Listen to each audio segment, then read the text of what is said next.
Welcome, Libra. Thank you for joining me for your monthly forecast for November for the Sun or the Ascendant. If you've yet to subscribe to my channel, I'd be honoured if you did so now. This month begins dramatically with the energy from last month's new moon still reverberating around the heavens. And this is going to have quite an impact on you, because the opposition between the new moon and Uranus creates quite an electric vibe as we come into this new month. You're often very measured in your approach to situations, but with Mercury in retrograde as this month begins, you are being asked to be a little bit more mindful about your resources, but also how you feel about yourself, your own self-worth.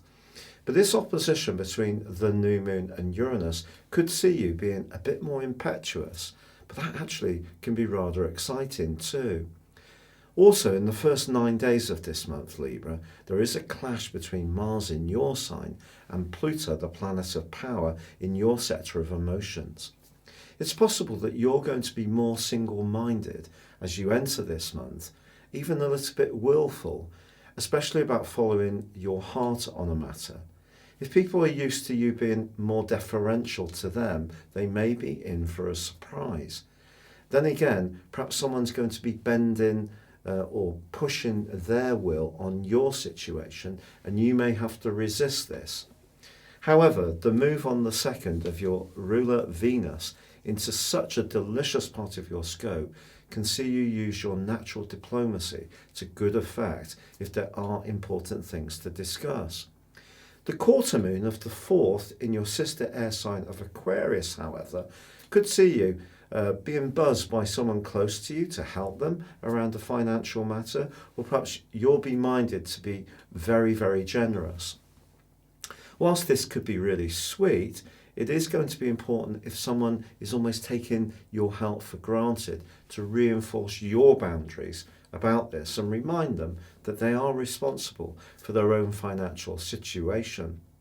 However, from the 5th through to the 11th and the 11th through to the 17th, the Sun forges first a great link with Saturn and then with Pluto. So if you are working in a more step-by-step, patient and applied way to improve the financial or foundational basis of your situation, you can make sterling progress. Also, from the 6th to the 12th, the Sun forges a delicious angle with Neptune. If you do work in a field which sees you having to be caring towards others, provide services, or be more self-sacrificing, other people can salute what you do for them, and that can be very personally gratifying. Now, from the 12th through to the 17th, there's a sensational alliance between Venus and Jupiter. This could lead to a flirty conversation or a real meeting of minds. If you have an interview, for example, someone can be really impressed by how you come across. Venus conjunct Jupiter is one of the most fortunate of all aspects. You just need to push yourself to take action across the 12th to the 17th. Ironically, the 12th does see a full moon, and this full moon in Taurus is asking you to balance your longer term thinking around resources with your immediate decision making. So that impulsiveness that could come in the first phase of this month due to that opposition on the new moon is something you're still needing to balance. And of course, with Mercury retrograde, we have to micromanage anything we can influence. We can't control the whole picture, but there's every chance you can reduce the risk of things getting glitched up if you are really careful about every single detail. So do keep receipts if you're buying something, or if there are any transactions going on. Be very mindful about your motives and those of the person you're interacting with. The 19th is probably one of the most important days of this month. There's 3 big influences. The first sees Mercury go direct, which is going to be pleasing. If there has been some sluggishness about money coming to you, it can ease. Also, Mars moves into your sector of resources. This is really exciting. The hard work you've been investing over the last 6 weeks can now be transferred formed into something more tangible. Equally, your desire to improve your lot is going to increase.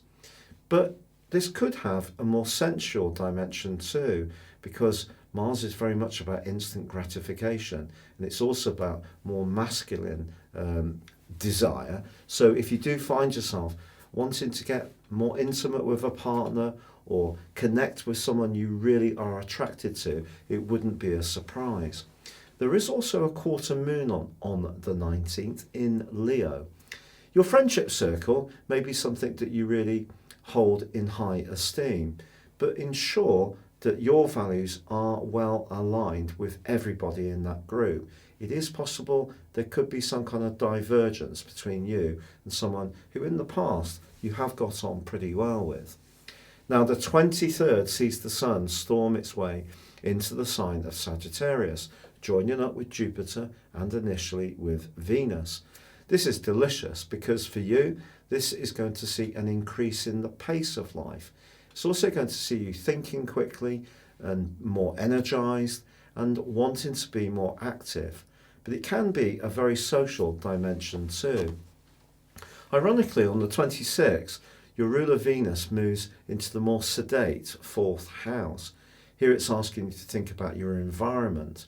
If you're in the northern hemisphere, it may be that you want to make your home warmer, or you do some redecoration. If you're in the southern hemisphere, it may be that you want to improve your garden area, or get out in nature more, find greater tranquility, but your environment does become more important.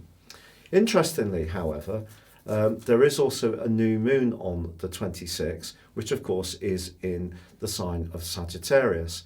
So your thoughts, your ideas, your belief systems can all go through quite a growth spurt over the next 4 weeks. But it is true that as this month draws to a close, the last 10 days, Mars goes into an opposition with Uranus. If that rings a bell, remember the new moon in Scorpio went into an opposition with Uranus at the end of October. So you have a kind of similar dimension as you come to the end of this month. And this is very electrifying, but it could lead to an instant attraction to someone who you just find so alluring, it's very difficult to resist them. Or it could see you having that desire to splash out. If you do splash out, perhaps it will be on your home, perhaps it could be on a new mode of transport with the Sun moving back into your 3rd house, and it's going to be heading towards Jupiter, which will happen next month. But in general, there is a very lively energy threaded right through this month, which is sure to bring a lot of excitement to you in one way or another. If you'd like to know what 2020 would hold for you as an individual beyond your zodiac sign, please click on the link beneath this video. You can order your 2020 personal horoscope. You can order it now, get the rest of 2019 free, and get 30% off. And this is based on your unique birth data. But for now, it's been a real pleasure being with you. Good luck and goodbye.